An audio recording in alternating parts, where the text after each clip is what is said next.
we're built to walk uphill. And when you reach the pinnacle of the hill, you want to stop and appreciate the vision. But the next thing you want is a higher hill in the distance, because it's the uphill climb that it's from the uphill climb that we derive our value. And I mean this technically.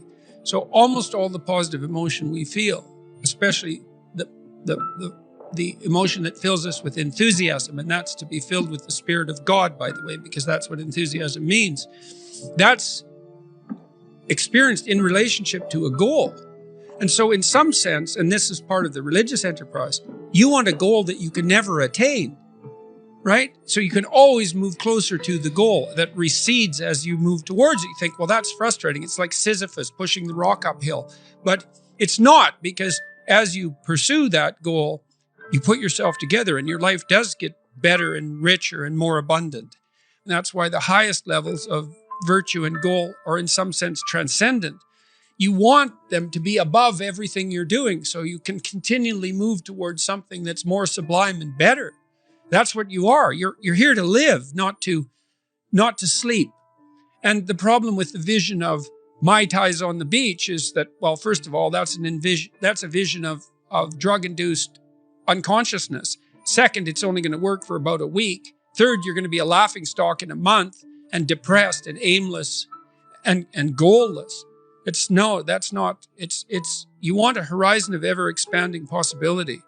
And so it does happen to people because they've staked their soul on the attainment of an instrumental goal. And it can be a pretty high order goal. It was in your case. But then you think, well, now I'm there. Now what?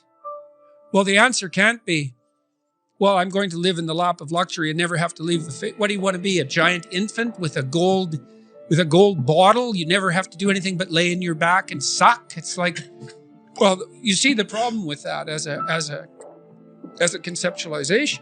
It's no, you want to be like an active warrior moving uphill with your sword in hand. And that's dynamic. That's exciting. And that's why so many young men disappear into video games. That's all acted out in the video game. So they have to act that out in their own life. How are you doing? Brilliantly and terribly. You know, when you listen to a profound piece of music,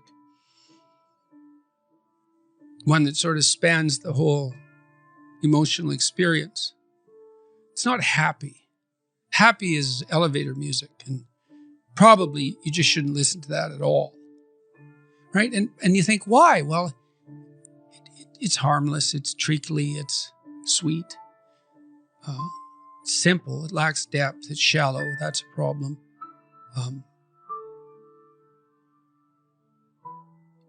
It doesn't have that deep sense of awe and horror, I would say, that is characteristic of the best of all music. You know, you listen to some simple music, so-called. Hank Williams is a good example. You know, the blues cowboy from the 50s who died of alcoholism when he was 27 and whose voice sounds like an 80-year-old man.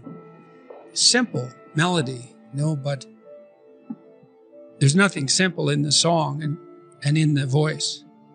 It's deep, it's like the blues. It's like black blues in the States from the 20s, and it was certainly influenced by that tradition.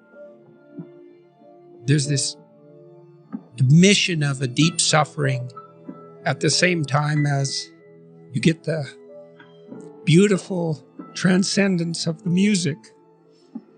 And that's meaning, that's awful in the most fundamental sense, but you need an antidote to suffering, and it has to be deep. And deep moves you tectonically, and it's not a trivial thing.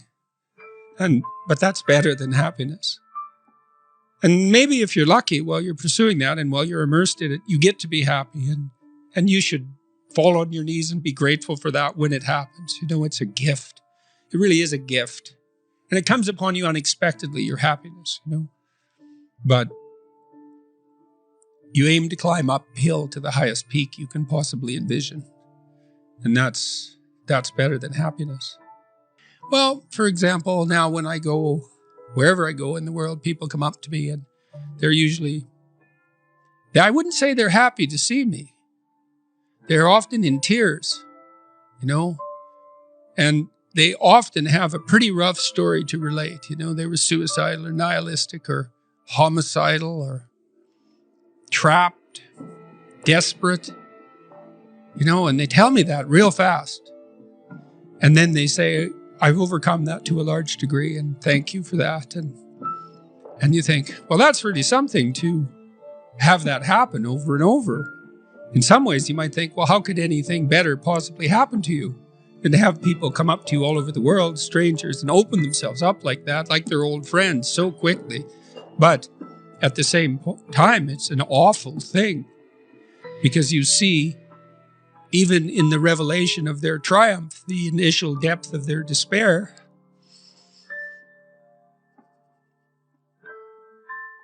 So I wouldn't change that. But it's not nothing. It's certainly not just happiness. It's better than happiness, but it's almost unbearable. It's very difficult to properly organize your immediate environment. And that's another thing I try to do with the books, is show that some of these so-called simple things, clean your room. It's like, I'll tell you, this is the truth. I've been trying to organize my office for 3 years.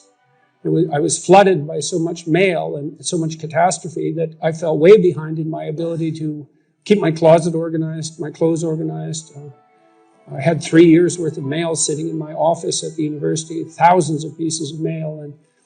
And it took a lot of work and it's still not done. I hope I'll have my damn room clean by the time I go out on tour, for symbolic purposes, among other reasons, to have my house in order and beautified again as well.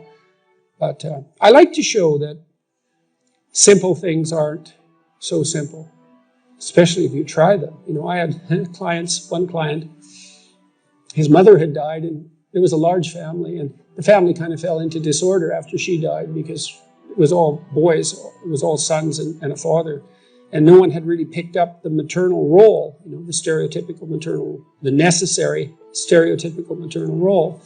And he decided he was going to try to do that. And man, you know, his brothers and his father, they weren't happy when he first went to get groceries. You know, they felt that he was kind of trying to take the place of the mother. So there was all that grief that was still there. And then who the hell did he think he was? And et cetera, et cetera. I mean, people's houses aren't in order because that's really hard. It's really hard. And it causes a lot of chaos and strife to try to do it. And so usually it isn't done. And it isn't until you actually try it, like right down to the detail, that you start to understand how difficult it is. And then also you also start to appreciate how necessary it is.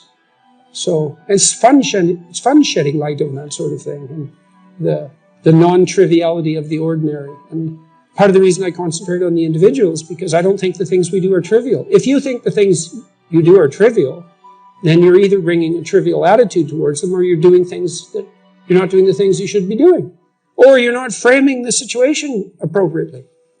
So, and you know, you might dispute that, but that's okay, you could, but you know, one thing that my depressive clients, for example, would say, I can't really figure out why anything is worth doing if we're all going to die in the end.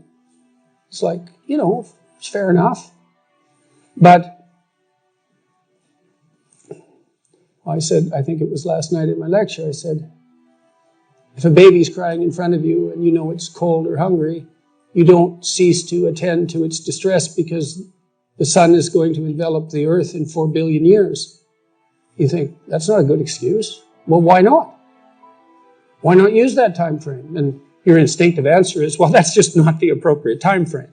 And so I would say, well, if you have the habitual inclination to apply to your own life a time frame or an evaluative framework that reduces what you're doing to meaninglessness, then you should consider whether or not you're using the wrong time frame.